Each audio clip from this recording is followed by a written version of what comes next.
সারা ড্রাইভারে করে ড্রাইভারটা কইছে গেল কি পাছে আজকে একটা মানে আমার আজকে যাইতে হইব পোলা প্যান্ডের রাইখা আর হইল না রে বন্ধু ঘুরাই কি মামা ওটা স্বপন না? হ্যাঁ ওই যে আমগুলো আছে ফার্স্ট বয় আছে স্বপন লাগতেছে আলা কাম করে দেই মামা। লদি যালো কথা আলা কি কাম করে লদেই? কি রে মামা স্বপন তুই এই কাম করছ নি? বন্ধু নিচে নাম।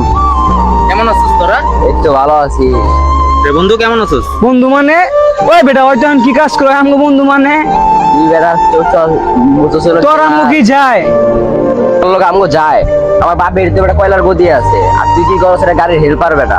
তুই তোর জায়গা থেকে আমগো জায়গা দেখ তুই যে গাড়ির হেল্পারই করছ এরকম আমার 4-5টা গাড়ি আছে তুই বেটা মোটো চাক নাট খোলস বেটা ওর গেলা আরে ওই ও আর কি করবে ও তো কামই এগুলা বেটা। এই নাট মাট খুলবে এসব আমার পাশে যে তোর চাকরি দিয়ে দিমু না আমার অভিষেকটা বেটা সবসময় আমগো লেভেল দেখবি বেটা। আমার বাপের Level দেখতে দেখতে আমি চালা আরাম 5 বেটা। ওই না ক্লাসের ফার্স্ট বয় ছিল দেখছো আজকাল পড়ে নি দেখি আলা যাই যে গেট হলো যাই মামা আর মা ক্লাসে সব বাইরে বলে আর ওর পিছে ঘুরতো আর আজকে অয়েল গাড়ি হেল্পারই করে বন্ধু আমার কথাটা তোরা শোন তোরা আমার ভুল কথা বুঝতাছিস। বলবো কি তুই রাখ আর রাখ তোর ভুল বুঝাবুঝি তুই যে হেল্পারের নিজের চোখে এস কামরা প্রমাণ দেখলাম তুই যে এই কাম করস আমার কথাটা আগে শোন তোর কথা বেটা তোর কথা আর কি শুনবো আমরা তুই গেঞ্জি রে দিলি নষ্ট করে হাত দিয়া আর চল এসে ফকির নিকল কথা বলার কোনো দরকার নেই বেটা তোর লোক চলে বেটা আয় স্যার আপনি কাজ করতেছেন কেন? তোমরা কইছিলা দুইজনে নাস্তা খেতে গেছিলা তুমি বলে কি আমার বন্ধুর কাছে আমার অপমানিত হইছিল তোমরা জানো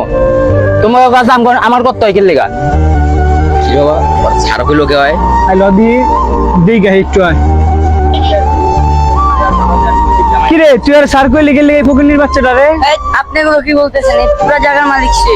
কি কষ্ট রে এটা আবার আরে ফকির তো ফকিন্নির পোলা আর তুই দেখলাম গাড়ির গ্লাস মুছতাছে তো ফকিন্নির পোলা। আপনি ওনাকে ভুল বুঝতেছেন উনি হচ্ছে আমাদের বস এই পুরো ফ্যাক্টরিটা দেখতেছেন এটার মালিক কি কর ওর মতো কামলা এই ফ্যাক্টরির মালিক হইলে আচ্ছা তাহলে তোমরা যে যার কাজে যাও যাও আচ্ছা যাও আচ্ছা বন্ধু আমরা তো ভুলে গেছি আমরা বুঝতে পারি নাই যে তোর এত কিছু আছে আমরা তো মনে করছিলাম যে একটা ফকির নি বন্ধু আমাকে ক্ষমা করে দিস আরে থাক সমস্যা নাই তোরা তো আমার বন্ধুই কাগজ বুঝছ নাই তখন দুইটা কথা কই বুঝছো মনোযোগ দিয়ে শোন বন্ধু বন্ধু তোরা তো তোকে বাপের টাকায় ফুটানি কর তখন একটা জিনিস দেয় এই যে গাড়ি দেখতেছো এই যে একটা দুইটা তিনটা চারটা পাঁচটা আর এই ফুল কয়লার ফ্যাক্টরিটা সব হলো আমার নিজের পরিশ্রমের মাঝে মধ্যে আমার কামদাররা যদি না থাকে বা আমার স্টাফরা না থাকে আমার নিজের কাম আমি নিজেই করি এটা কিন্তু আমার দুর্বলতা না এটাই কিন্তু আমার অনেক বড় একটা চাওয়া বন্ধু কখনো কারো কাজ দেখা কাউরে ছোট মনে করবি না কারণ আমরা সবাই মানুষ ওই একজনের থেকেই আমরা তৈরি হয়েছি বন্ধু আমাদের ভুলটা আমরা বন্ধু বুঝতে পারছি তোর জন্য সরি বন্ধু আচ্ছা বন্ধু, সমস্যা নাই আমি আমার তরফ থেকে তোকে মাফ করে দিচ্ছি তোরা বন্ধুই থাকবি তো সেটা হলো টাকা পয়সা দিয়ে হয় না, বন্ধুত্ব হলো মন থেকে হয়। সত্যিকারের বন্ধুত্ব যারা, তারা কখনো টাকা পয়সার বিচার করে না। কেউ বন্ধুদের অবহেলা করবেন না সবাই, বুঝছেন?